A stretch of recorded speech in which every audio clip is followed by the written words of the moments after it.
Je pense que j'étais voilà, j'étais en off hein, et j'ai fait une introduction en off. Bon, voilà. Bon, nous allons commencer donc très rapidement. Docteur Bokasako Javet, comment allez-vous? Bonjour.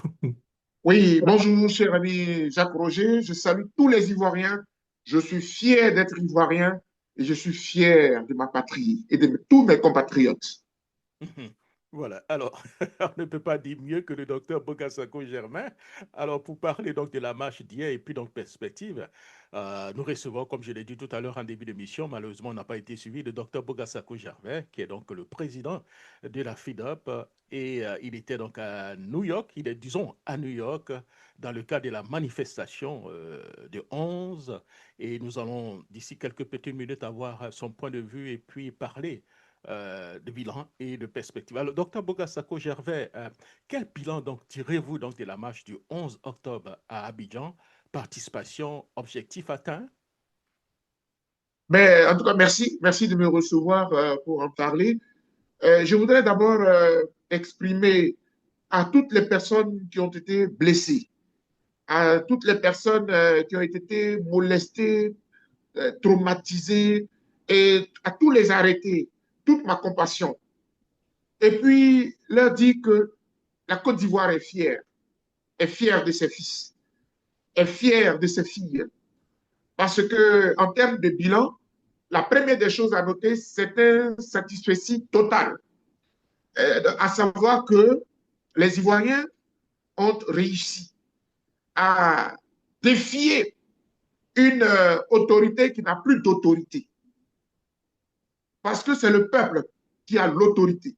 C'est le peuple qui a le pouvoir. Et en décidant de sortir, les Ivoiriens ont tué quelque chose, ont tué la peur, mais ont tué le pouvoir Ouattara. C'est le début qui était difficile. C'est vrai qu'on est tous déterminés à marcher, mais on avait plus peur pour nos compatriotes que pour nous-mêmes. Et les Ivoiriens sont sortis.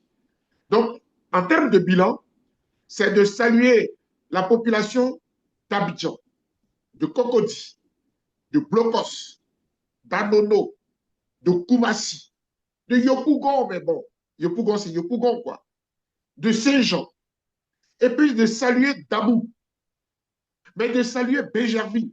Bon, Dabou se présente désormais comme le fief de la résistance ivoirienne depuis longtemps. Hein, cette, euh, cette commune-là l'avait démontré. Mais je voulais saluer surtout à Coupé, mais à l'épée, mais à Ferry. Vous voyez, des localités qui ont démontré la résistance. Et je pense qu'on dira, quand ça a commencé, c'est avec ces villes que je suis en train de citer. Mais Gagnoa, bravo. Uragayo également. Sikensi, Irewata. Hein, chez moi là-bas, j'avais bien envie de compter Divo, mais Ire l'a fait, et puis Bangolo.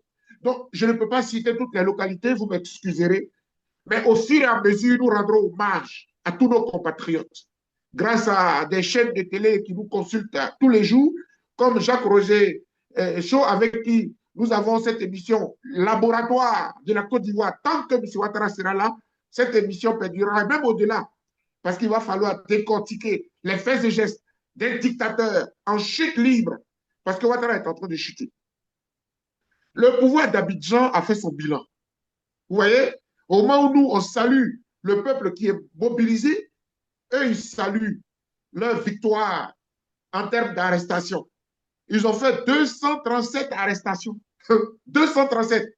Mais c'est très peu. Monsieur le ministre Vagondo, apprêtez votre calculatrice. Vous allez arrêter toute la Côte d'Ivoire. Monsieur Ouattara, soyez fiers. Vous allez arrêter tous les Ivoiriens dans tous les villages, dans toutes les communes de l'intérieur, dans toutes les villes. Mais vous allez arrêter. Les prisons vont refuser du monde. C'est vous qui allez souffrir.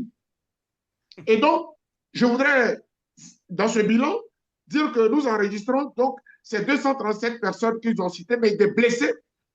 Cette image de cette maman, il y a deux mamans qui nous ont vraiment marqué ce jour-là.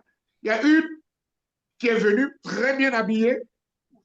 Enfin, je n'ai rien à t'apprendre, cher frère. Tu connais bien le PDCI, nos moments du PDCI. Même pour aller marcher, elles sont clean. Elle était très bien habillée, elle a accordé juste une interview. Mais j'étais fier parce que Son langage était propre, épris de paix, teinté de paix. Elle disait que M. Ouattara doit revoir sa politique, il doit se revoir parce qu'on ne veut pas de violence, on ne veut pas de guerre, on veut simplement que tout le monde participe à l'élection. Elle a fini et ils sont venus la prendre. Ça m'a marqué. Et puis la deuxième, l'image la plus choquante, c'est celle-là qu'on traînait. Des forces de l'ordre l'ont traînée par terre, telle une moins que rien. Parce que qu'est-ce qu'elle a fait? Quel crime a-t-elle commis? Nous voulons la liberté. Nous voulons nous exprimer. Nous voulons dire à nos compatriotes, au monde entier, que nous ne sommes pas d'accord. Et donc, en termes de bilan, voilà globalement ce que je puis dire, mais je ne pourrais pas terminer sans dire aussi les personnalités qui sont recherchées, les personnalités qui sont traquées. Je veux rendre hommage à M. le maire Akossi Benjo, vice-président du PDCI RDA, dont le domicile a été visité par les encagoulés. Actuellement, cette personnalité de haut rang est obligée de se cacher dans son propre pays parce qu'aujourd'hui, elle serait emprisonnée. Qu'est-ce qu'elle a fait? Qu'est-ce que M. Akossi Benjo a fait? Je vous dis que le combat que nous menons là, il ne relève plus ni de Tidiane, ni de M. Gbagbo. Les Ivoiriens ont décidé de libérer leur pays. Donc, ça ne sert à rien d'aller chercher les leaders. À côté de Akossi Benjo, dont le domicile a été visité, les portails fracassés, je veux rendre hommage à mon frère, mon ami, Kamara Adia Pikas, qui est aujourd'hui obligé de se chercher, de se cacher, parce qu'il est recherché. Mais je veux rendre hommage aussi à ma très chère puis chérie Edith Balé, qui a pris les choses en main et qui est aussi recherchée. Tout cela, ça rime à quoi? Tout cela ne rime à rien, parce que plus rien ne pourra nous freiner. Et j'ai dit. Merci beaucoup, docteur Boga Sako, pour ce bilan.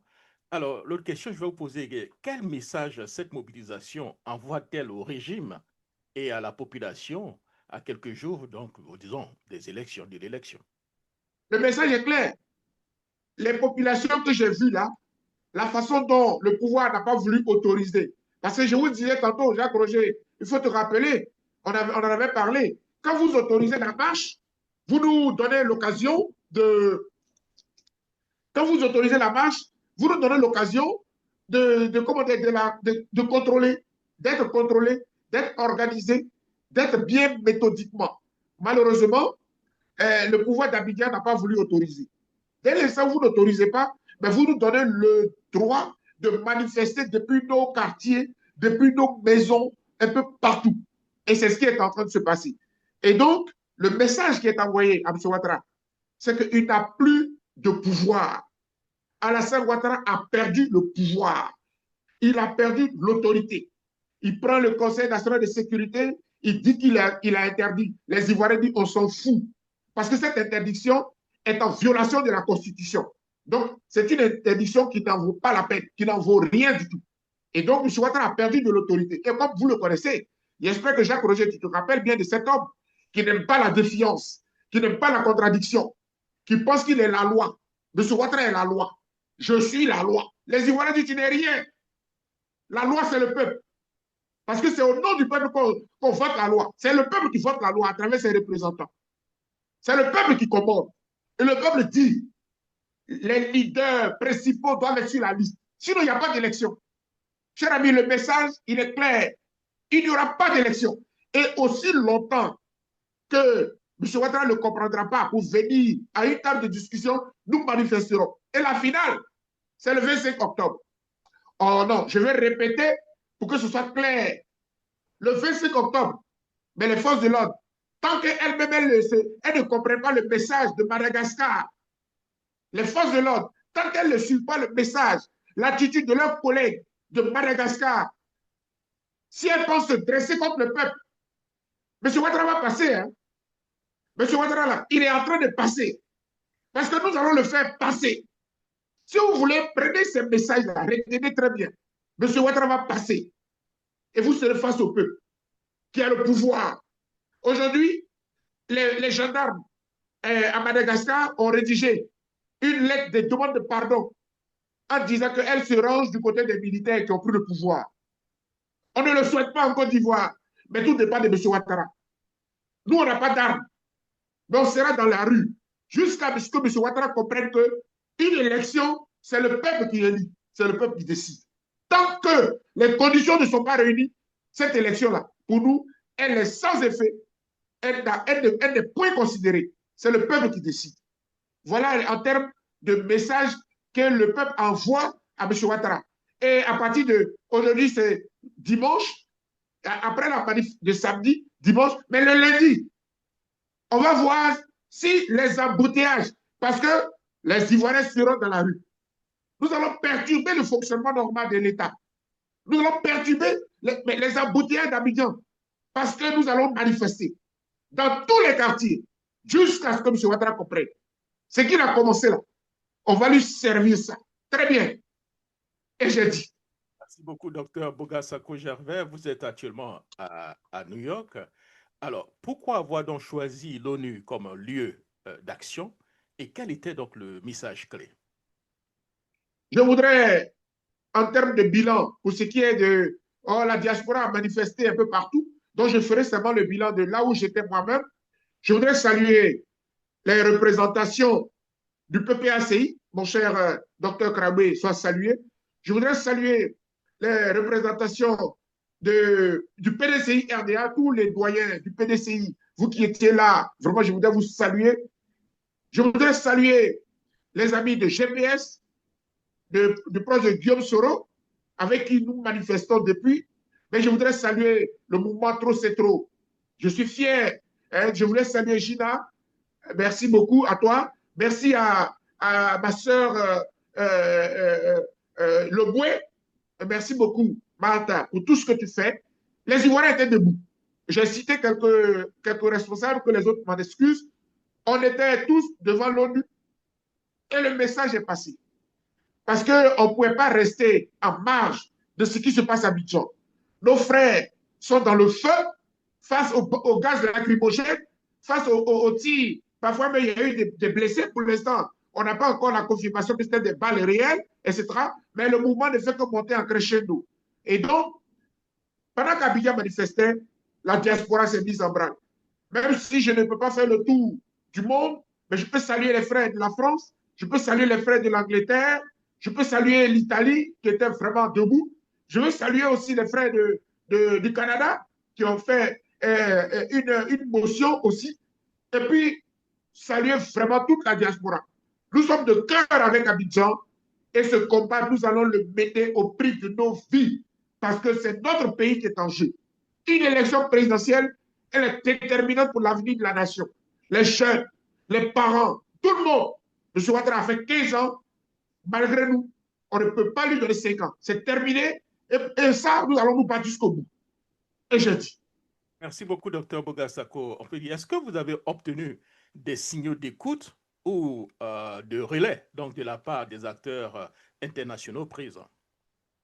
Oui, merci. Alors, en fait, le but des manifestations à l'étranger, il y a une stratégie. D'abord, quand vous voulez manifester dans un pays civilisé, un pays moderne, vous informez les autorités. La demande que vous faites, elle rentre dans les archives, elle rentre dans les tiroirs et elle fait le trajet. Parce que vous mettez l'objet. Vous demandez la date, le lieu et puis surtout l'objet. Les autorités étrangères sont très attentives à l'objet.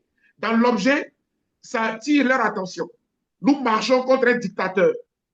Et le dictateur s'appelle Alassane Ouattara, à la tête de la Côte d'Ivoire, qui a fait 2 mandats, qui en a fait un troisième et qui aujourd'hui veut faire un quatrième et qui se permet d'éliminer ses adversaires. Voilà le message dont les autorités notent ça. Donc la Côte d'Ivoire rentre dans le carcan des pays un peu comme le Népal, un peu comme le Madagascar qui vient de tomber.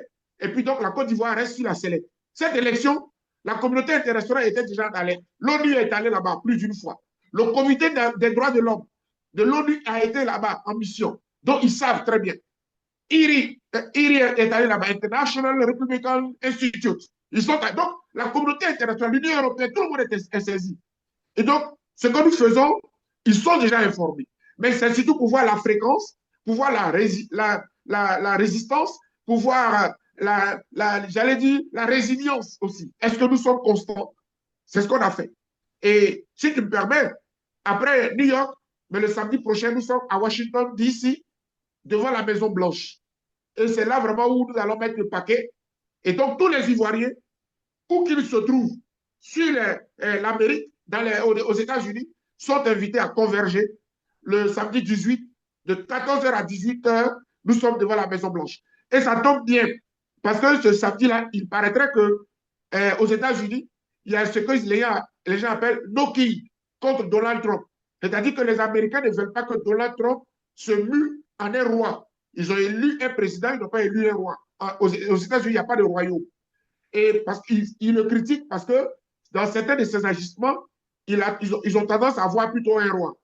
Ça fait penser un peu à Ouattara, qui est autocrate, qui est tyran, qui est un bon dictateur au col blanc, qui se comporte comme un roi. Il pense que la Constitution ne compte plus. C'est lui, qui doit faire la sécurité dans l'Afrique. C'est lui qui doit gouverner la Côte d'Ivoire. Si Ouattara n'est pas là, la Côte d'Ivoire va tomber. Eh bien, nous préférons notre Côte d'Ivoire à Ouattara. Donc, ça va faire coïncidence et nous serons des milliers à manifester dans les États-Unis, notamment devant la Maison-Blanche. Merci beaucoup, docteur Bogasako. La question que nous allons vous poser, what next? C'est-à-dire, donc, on parlera donc des perspectives, ce qui est sûr après donc la manifestation. Il y a la vie continue, hein? Donc, la question que je vais vous poser, docteur Bogasako Gervais, quelles sont les prochaines donc, étapes à court terme sur le terrain et à l'international? Vous avez notamment déjà parlé déjà de la manifestation donc, du 18. Oui, donc je vais commencer par l'international et puis terminer à Abidjan.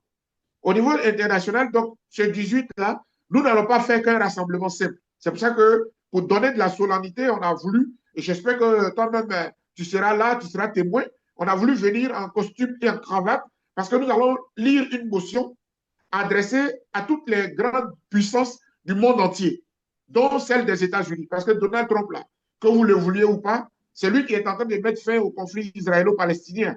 Aujourd'hui, il a donné un peu de souffle. Aujourd'hui, il a sauvé des vies. Parce que les habitants de Gaza ont commencé à retourner quand même dans leur domicile, même si les maisons ont été cassées. C'est du Donald Trump, ça.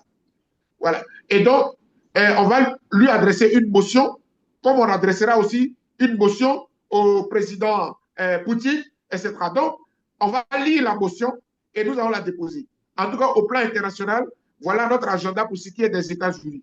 Nos frères du Canada, puisque je suis superviseur de Trop c'est trop pour l'Amérique, donc y compris la zone Canada, eux aussi, ils ont une grande manifestation du côté du Canada. Voilà un peu au plan international ce que nous réservons à court terme. Mais aussi longtemps que M. Ouattara sera à la tête de notre pays, nous multiplierons les actions diplomatiques, les actions démonstrations dans les rues, jusqu'à ce que M. Ouattara comprenne que c'est le peuple qui a le pouvoir. Le but de tout ce que nous faisons, Abidjan l'a dit, c'est de l'amener à s'asseoir pour revoir tout le système électoral, pour que tout le monde se présente. Aussi longtemps qu'il ne l'acceptera pas, c'est lui qui partira. Au plan Abidjan, Abidjan est debout. Dès lundi, nous prenons encore les rues, nous manifestons, nous barrons les voies, nous allons créer des embouteillages. Et ça, cette stratégie-là, c'est M. Ouattara qui nous l'a montré. Quand il était à l'hôtel du Golfe, il lançait l'appel pour dire aux Ivoiriens de ne pas aller au travail. C'est M. Ouattara, je me rappelle très bien, avec Guillaume Soro, qui lançait ces appels-là. Eh bien, c'est ce que nous allons mettre en application. Ce monsieur, il nous a appris pas de bonnes manières, mais nous sommes obligés d'appliquer cette manière-là contre lui. La seule chose que nous ne ferons pas, c'est une rébellion. C'est de prendre les armes, parce qu'on n'est pas habitué. Ce n'est pas dans notre ADN. Mais tout ce que la démocratie autorise, nous allons le faire. La désobéissance civile, les manifestations, dans tous les quartiers, dans tous les villages, le blocage des rues, pendant toute la période de la campagne, nous allons le faire. Jusqu'à ce que M. Ouattara comprenne. Et la finale, ce sera le 25 octobre. S'il pense qu'il peut faire une élection dans ce climat-là, on va lui montrer. Il pense que ce sera comme 2020. Il se trompe. 2020, c'était autre chose. Nous étions tous en exil. En 2025, les Ivoiriens sont rentrés. Tout le monde est là. Et ce n'est plus l'affaire des leaders. C'est le peuple qui est debout. Vous ne pouvez pas venir bloquer les gens, exclure des candidats, et puis vous allez faire un quatrième mandat. Dans notre pays, c'est terminé. Et j'ai dit, merci Merci. beaucoup, Jacques Roger. Je veux saluer tous les Ivoiriens. Avant de vous laisser partir, docteur Bouga Sako, quel appel lancez-vous donc à la jeunesse, à l'opposition et à la diaspora pour maintenir donc la dynamique? Ça sera votre mot de fin en même temps. Tous mes compatriotes d'Abidjan, de l'intérieur du pays et de l'extérieur. Je voudrais vous dire, on n'est pas en guerre contre nous-mêmes. La Côte d'Ivoire, c'est notre pays. Donc, on ne va pas détruire notre pays. Les gens ont trop pillé le pays. Le peu qu'ils nous ont bâti, comme route ou infrastructure, nous devons les préserver. Mais ce sont eux qui doivent partir. Parce que ce ne sont pas des démocrates.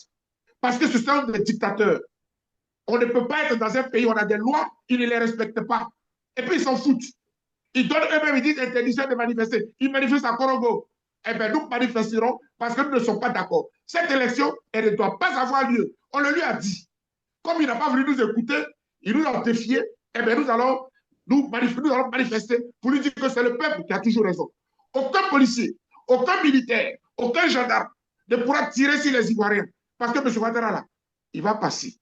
Je veux dire à toutes les forces de l'ordre, M. Ouattara va passer. Il est en train de passer. Les armes que vous avez sont achetées avec notre argent. Et c'est le peuple qui décide.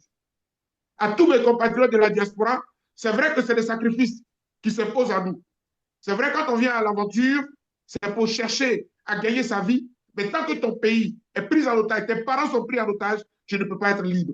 Battons-nous pour sauver notre patrie et demain, nous offrirons le meilleur de nous-mêmes à notre nation. Que Dieu nous y aide. Et j'ai dit. Merci beaucoup, docteur Bogasako, pour cet éclairage précis et engagé. Le 11 octobre donc, a marqué donc, une étape importante, celle d'un peuple qui refuse donc, le silence et qui choisit donc, la voie pacifique de la résistance, à la fois dans les rues à Abidjan que sur la scène, j'allais dire, intérêt national. Les jours qui viennent seront donc décisifs. Plus que jamais, il s'agit donc de transformer cette mobilisation en stratégie durable et, j'allais dire, collective. À vous qui nous écoutez un peu partout en Côte d'Ivoire et dans les quatre coins du monde et ailleurs, restez donc mobilisés, informés et unis. La démocratie, ce n'est pas un slogan, c'est un combat quotidien. Merci beaucoup, docteur Bogasako Gervais, et surtout portez-vous bien.